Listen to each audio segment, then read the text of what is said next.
we're here to talk about the October Wellington market, or the Wellington market, with the data to the end of October.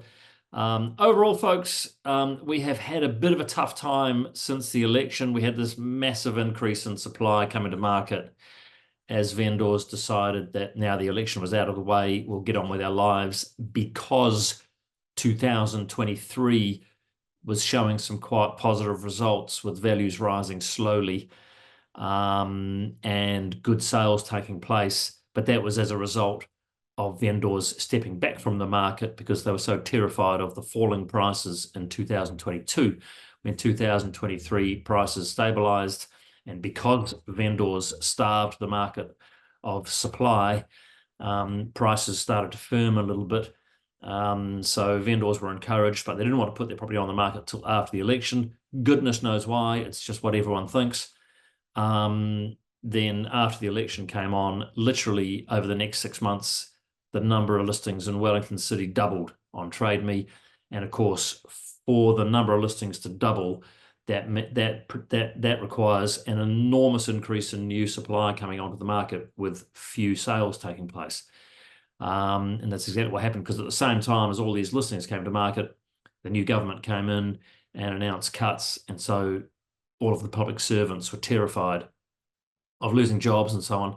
And so they stepped back from the market. So Economics 101, big increase in supply, big pullback in demand, prices drop. That's exactly what happened between sort of November 2023 and until about June or July of 2024.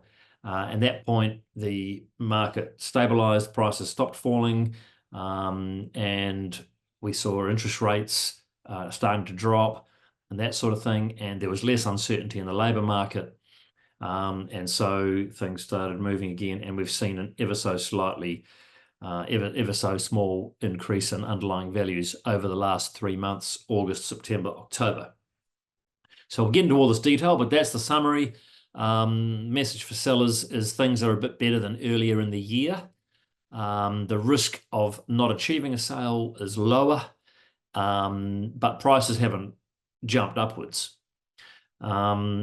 Message for buyers is there is an absolute ocean of choice out there. Now, everything's relative, of course, relative to what buyers want. There never is enough.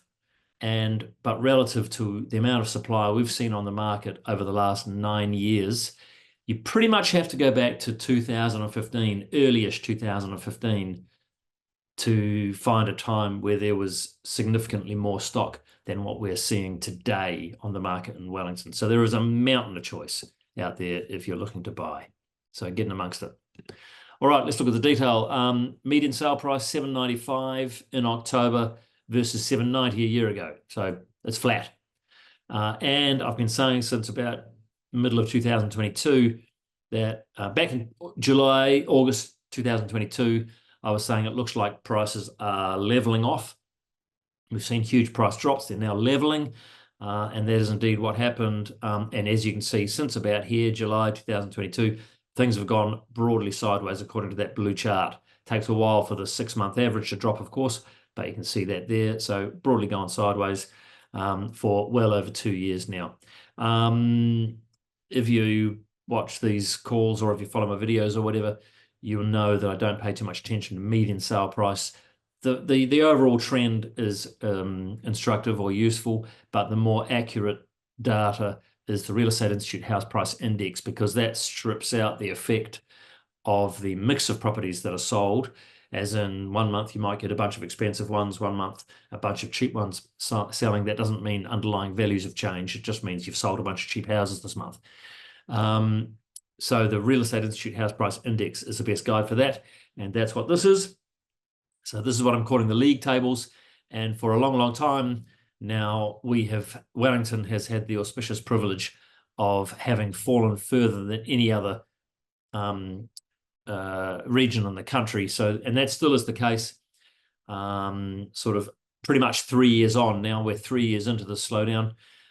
24% down from the peak is what we are now. And of course, in the meantime, wages have gone up, oh gosh, I don't know, 12, 15% in those 3 years. In fact, maybe even more.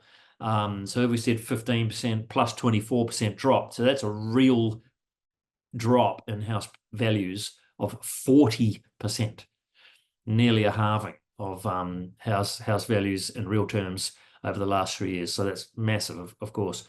Anyway, so 24%, more than any other part of the country. Auckland's not too far off at 21.3, but on average, the country is just over 15%. So we are certainly have fallen a lot further than most parts of the country. Over the last year, you can see there that we've dropped over the last 12 months, not as much as some other regions in the last year, more than other regions in the last year, not as far as Auckland, for example, at 3%. But other regions have done better than us over the last year. But over the last 3 months, we've recovered a bit. I mean, a little bit, 1.3%. But hey, we'll take that over a drop of 1.3%. At least those of us who are trying to sell or who own property. It's a sign that the falls are no longer happening. We've had a small recovery over the last 3 months. Auckland has seen 3%. And Wellington is pretty typical to the country on average, which has seen 1.5%. So let's look now further into the detail around the Wellington region. Now, remember, folks, this here is looking at the house price index numbers for the 4 territorial authorities, closest around the city. Wellington City, Lower Hutt, Upper Hutt, Porirua. There are 4 other territorial authorities that make up the rest of the Wellington region, that being Kapiti, Southern Wairarapa, Carterton, Masterton. So those are not in these numbers, but they still make up part of the Wellington region numbers. So you see the graph there. We fell throughout from late 2023 when the election took place. We then were dropping, the market deteriorated significantly. We saw falling values, and only in the last 3 months or so have we seen values starting to recover. The blue line is the monthly result, and the orange line is the 3-monthly total. So the cumulative over 3 months has only just gone positive, but over the last 3 months, the monthly result has been positive. So definitely a marked turnaround. You can see it's a definite trend downwards and a definite trend upwards there. So that's positive news. Over the last year, you can see the different territorial authorities there, varying degrees of weakness over the last 12 months. Upper Hutt City, 4.9% down. Wellington City, 3.7% down. The smaller the data set, of course, the more things bounce around. But over a year, that's a reasonable set of data, a reasonable number there. Over the last 3 months, Wellington City and Lower Hutt have recovered better than the rest of, better than Porirua and Upper Hutt, it would seem, at least, according to this data, over the last 3 months. And if we look now at Wellington City, as opposed to Wellington Region, so that graph there, you can see it's a bit different. It's a smaller data set. It bounces around a bunch more, but the trend is still fairly similar, although generally I find that we see deeper troughs like here, higher peaks like here. But over the last 3 months, the trend is still the same, a sustained and consistent recovery from quite a negative kind of negative price movements. So overall, the story is we saw values fall between the election and about July of this year. And since then, we've seen gradual, gentle, consistent recovery in values over the last 3 months. New listings coming to market. So this is obviously on the supply side. So 783 new listings in October versus 634 a year ago, 618 2 years ago. So significant increases in the amount of supply coming to market. Now, if you're a seller, then more supply coming to market is not good. That on its own is not good. More to compete with. And if you look at the shape of the graphs here, you see over the last couple of months we've seen significant increases according to the blue bar chart there into September and then into October. Now, of course, that is typical for seasonal sort of trends. As we come out of winter and into spring, we see a lot more listings come to market. But it's useful to know, well, compared to this time last year, are we seeing more or fewer listings coming on? And as you can see there, significantly more than the last 1 and 2 years in Octobers. Bear in mind, of course, that the last 2 Octobers have been pretty low bases. So 783 is a fairly coming off us. It's a big increase off a fairly low base in the previous two Octobers. And new listings strong in October, yes. And there's the October average. So not only have we seen significant increases in listings coming to market above what we saw in the previous two Octobers, but it's even a little bit more than what is typical in Octobers over the last 10 years or so. So that is encouraging. It looks like, at least in October, we were back to broadly normal levels of new listings come to the market after a sustained period of time where we have seen listings supplied strangled slightly. I mean, it waxes and wanes, but overall we've seen low volumes. As you can see there, look, listing volumes way, way, way down, just dropping down to truly anemic levels as we headed into the election. This is people holding back from putting their properties on the market. Then the election happened, and they'd seen reasonably good results, like I told you before, throughout 2023. Boom, the amount of listings coming to market just absolutely skyrocketed. And then recently just tailed off a bit again, although that's the long-term trend over 6 months. As is typically seasonally, you see over the last couple of months a big increase according to the blue bar chart. Anyway, that's the difference compared to 12 months prior. So you can see very anemic, as I said, throughout 2023. 2024, after the election, big increases in supply volumes. That's now coming back down again compared to 12 months ago. On the sales side, whereas on the new listing side, we saw an enormously steep increase in listings coming to the market, we've only seen gradual increases in the number of sales taking place. So, of course, if you compare big increases in listings coming to the market, gentle increases in sales taking place, then the difference is either going to be an enormous increase in stock just sitting on the market and the volume of supply that's sitting on the market and ballooning out, which is what we have seen, but we haven't seen it to the effect to the same degree as the new listings coming on. And what that means is the difference is a bunch of listings not selling and coming off the market. And so we have seen that increase too, but we don't have the numbers for that. Anyway, number of sales, 662 in October versus 493 a year ago, which is obviously a big increase off there, and 610 2 years ago. So compared to 1 year ago, where we were seeing really slow sale volumes, we've seen quite a big increase.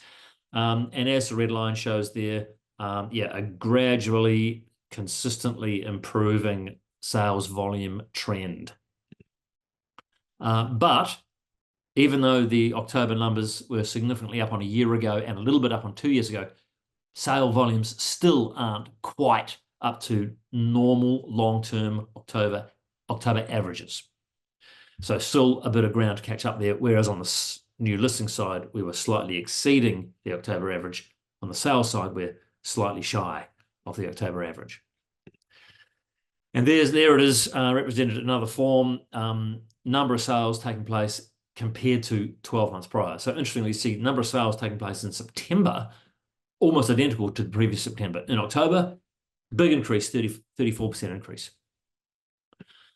How long is it taking to sell? So 41 days versus 37 a year ago, 49 2 years ago, so longer than a year ago, not as long as 2 years ago.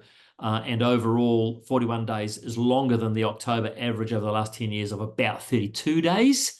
Again, look at the red line for the trend overall. You can see as we came out of the peak of the market slowed right down. It took a whole lot longer to sell property. Then in 2023, as the listings were starved coming to the market before the election, we saw the time taken to sell drop right down again. So the market improved.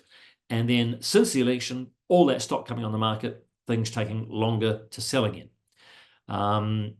If you see here, the most very recent month here, it's dropped down from, it's dropped down from 4 months prior. We were up sort of in the high 40s. We're now down to 41. Prior to that, we were in the late 30s, mid 30s, something like that. And then in the really bad markets there, we were heading up to 50, even higher, 60. In 1 month, we hit 69. So what we're seeing now at 41 days, way better than we saw throughout 2022, early 2023. but not as good as what we saw in 2023 later in the year before the election. And it's definitely an improvement over what we've seen throughout sort of the middle of the year 2024, wintertime. This is inventory. How many weeks would it take to sell all properties if nothing else came to the market and everything continued to sell at the same rate? And you can see again, look at the trend. We went up to high levels of inventory coming out of the boom, and then as the market was starved of supply, we saw inventory levels reducing, and then slowly, gradually increasing again over the last year or so.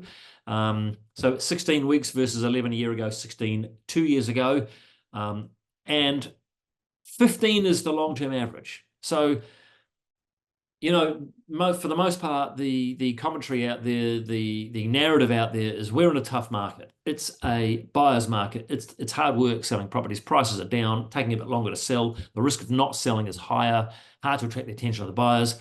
But this data here shows that at 16 weeks worth of inventory, that's only just 1 week longer than the normal long-term average of 15 weeks. So how come it feels so hard? And one reason is because over the last 9 years, the average inventory has been 10. And very few of us have got a memory longer than 9 years ago. So what is normal in living sort of memory or recent memory is 10 weeks. So 16 weeks compared to 10, way, way tougher. But bear in mind, long-term average is 15 weeks. Compared to 15 long-term average, 16 is about normal. So on that basis, you would call the market we're in now balanced.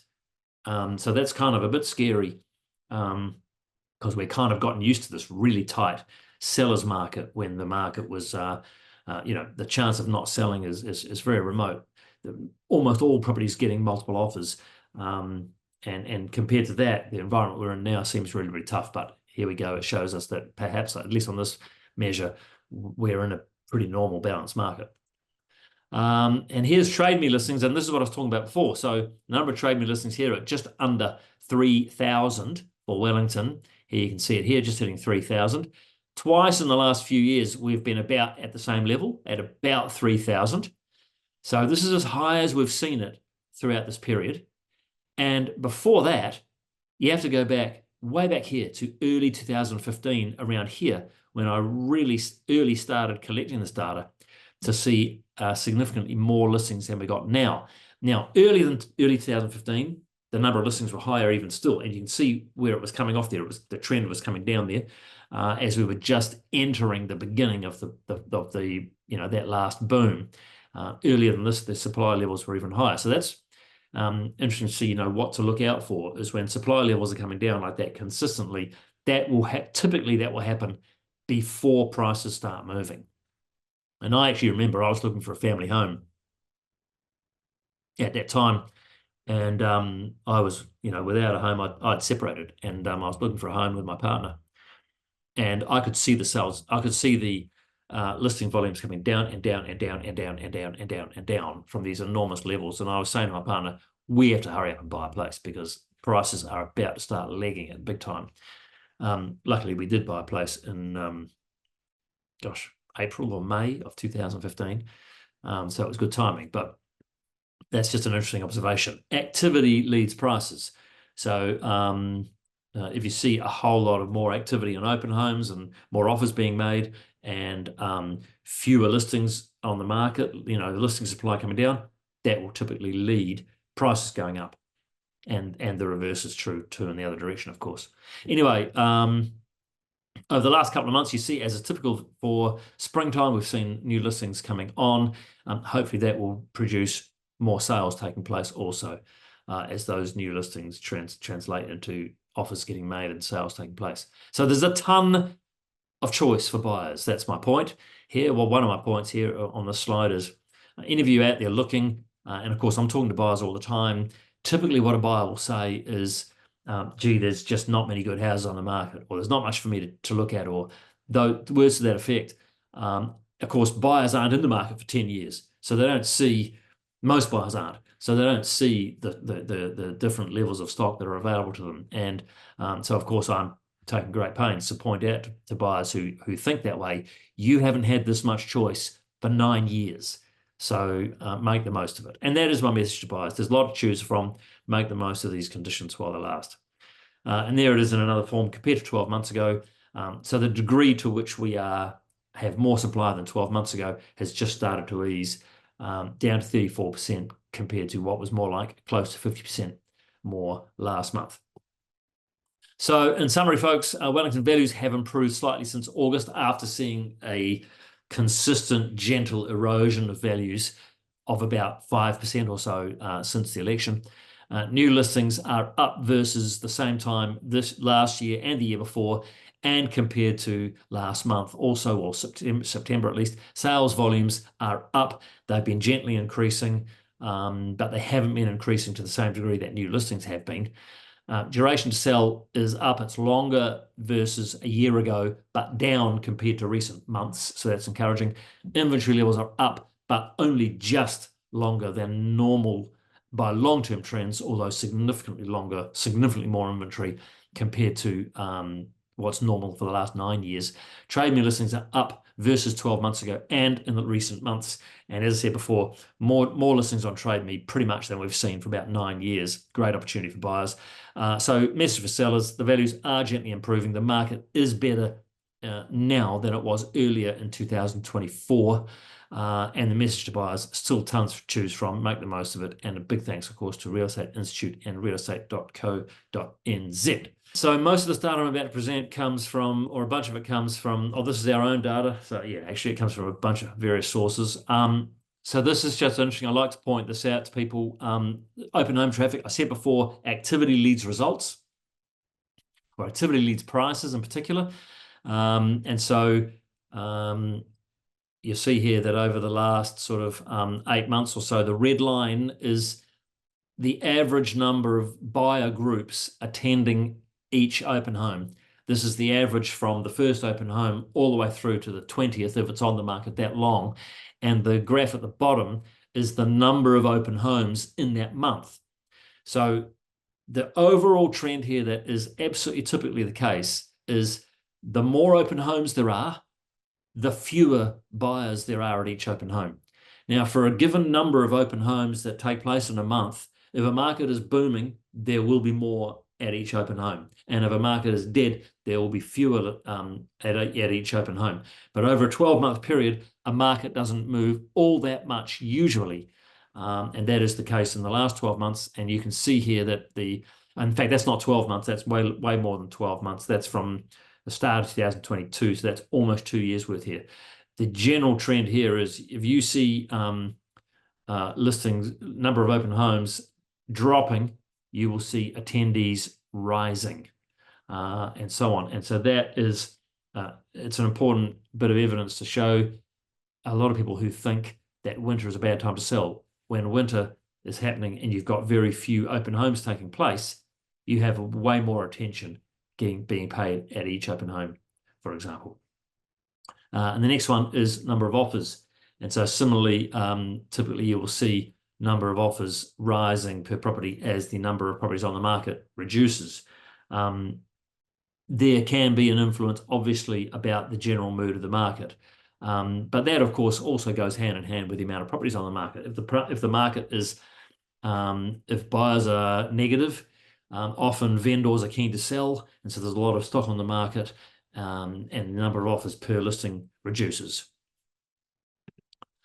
Anyway, look, this is a lot of this data now. I've only got a little bit of data here that's really up to the minute. This is migration. I'm sure you've all heard that migration boom has sort of been coming to an end.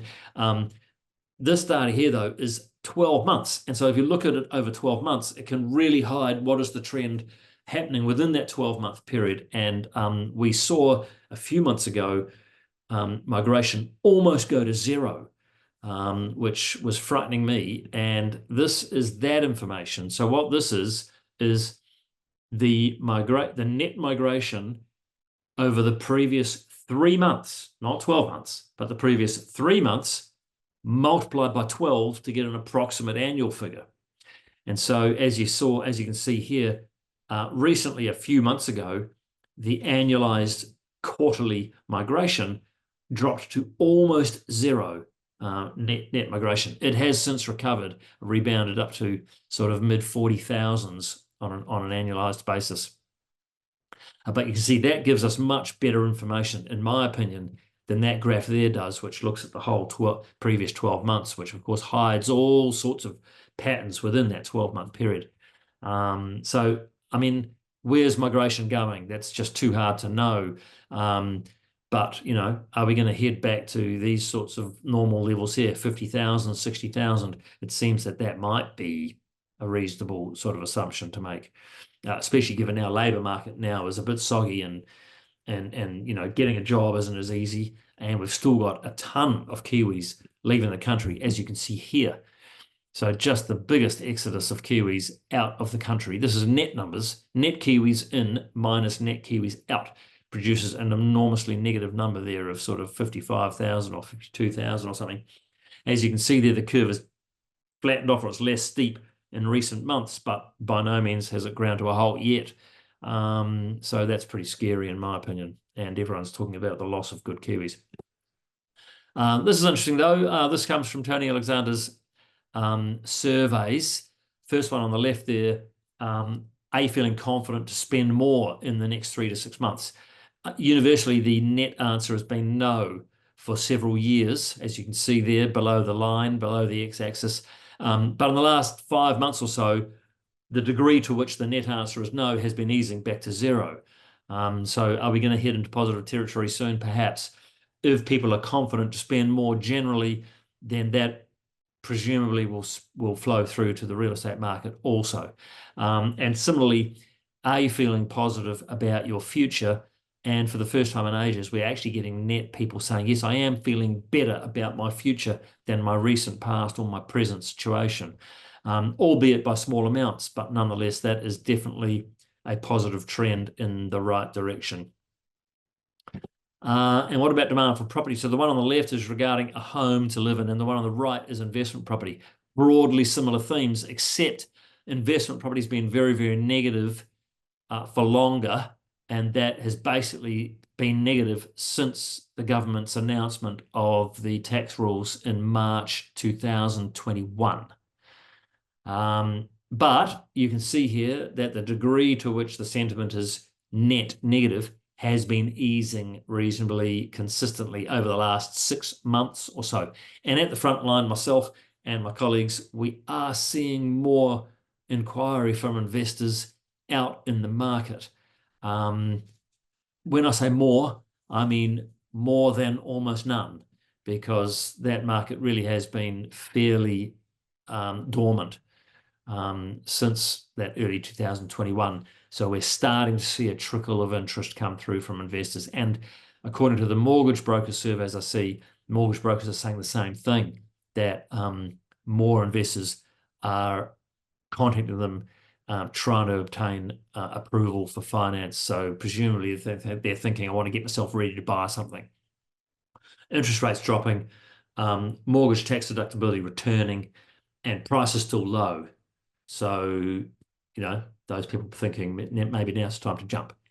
And net proportion of people planning to spend more on a home to live in, still negative, but as you can see, similarly over the last 6 months, consistently less negative than it has been.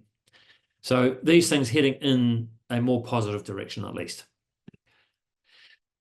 This is rental market, and the rental market is still bad in Wellington. So I apologise that these are quite hard to see, and both of these series of charts, and this is thanks to John Butt from Jonette, I think it is, Jonette Consulting. He's all over the rental data, and it's fantastic to see. This one on the left shows amount of rental property available on TradeMe. And over the years of collecting the data, John has determined that approximately 2.5% of the total rental supply, not available, but the total rental pool in the city, if 2.5% of that is available at any point in time, that's about a balanced market.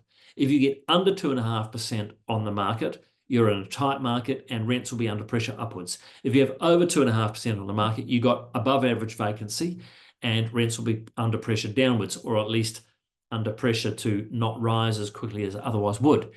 And this is Wellington, this one here, and you can see for years we were undersupplied. This is going back to 2016. Undersupplied, undersupplied, undersupplied, undersupplied, catching up, balanced supply, oversupplied. So in recently, like sort of, I believe it's since about this time 2 years ago, oversupplied in Wellington. On the right-hand side, what this shows is what proportion of household income, on average, is used up on rent. So the higher it is, the tougher it is for tenants, and the better it is for landlords because they're getting more of the tenants' income. The lower it is, the better it is for tenants, and the less of their household income is being chewed up with rent. So it's also an indicator of affordability. A low number means there's more income available for other things. Rents are relatively cheap. Cheap in nominal terms, no. Cheap in terms of the amount of income that it's chewing up. So actual nominal rents have continued on average in Wellington to rise, albeit very slowly, much slower than incomes. And so that is why this graph is going down in the Wellington region, because it's becoming relatively more affordable on average. Less of households' income on average has been taken up in rent. And this data here goes back, I believe, to 1990 something. I thought it was 1992, but it looks to me like it might be 1990 or 1996. I can't see, it's too small. You know, since a very long time ago, Wellington region has never been cheaper. Rents have never been more affordable than they are at the moment relative to household incomes. So again, right now that's bad news for investors. Income is low, and that's great news for tenants. In my opinion, going forward, what this means is there is an enormous amount of capacity for households who are renting to pay more in the future when the balance of supply and demand reverses from what we're seeing on the left-hand side there. So when people return to Wellington, when the labour market improves again, and people are hiring again, when the universities, that's critical, get their act together and build their role back up, and the demand side of things increases for rental properties, when the second and third year students are squeezed out of the halls of residence again, because they've been offered places in year 2 and year 3, because the students coming into the university have the numbers have dropped, so there's capacity in the halls, so they're not flowing into the private rental market. The opposite will happen when the demand comes back again. All of those students will get squeezed out of the halls into the private market, and because the tax rules have been so onerous for investors, and the demand from investors to buy more investment property just hasn't been there because the business case has been crushed. The supply of rental property has grown way less than it would otherwise have done, and that demand will come back and the rents will be under enormous pressure. Now, obviously, this is not the truth. This is my prediction using logic. When's it going to happen? Don't know. And then, of course, supply will respond and investors will flow back into the market. But I see this and I see this as a huge opportunity for investors today, simply because there is so much headroom for rents to go up in the next 1, 2, 5, whatever years, and so much ability for households to meet those increases because of this relative affordability. So anyway, that to me, I find that very interesting. And there is another demonstration of the extreme rental market weakness that we're seeing in Wellington. So this is Wellington City inside the Greenbelt. Huge supply in 2024, as shown by that dark black line at the top there, compared to what we've seen in years going back to 2017. I do believe that those years were broadly undersupplied. So, I don't know that 2017, 18, 19, 20, and so on were normal. Perhaps 2023 2022 was more normal, but 2024 is abnormal for the wrong reasons for landlords, for investors, and for the right reasons for tenants. So tenants, there's a mountain of choice out there, and some rents are really under pressure. So anyway, that's the rental market. So there's a lot of opportunity for the rental market to improve from here. That's my point. I don't think it can get worse. All good. All right, everyone. Well, thanks for joining us again. And yeah, if you do want individualized advice, please just reach out. You know where to find me. Always happy to help. Meantime, good luck out there. Have a good month and see you next time.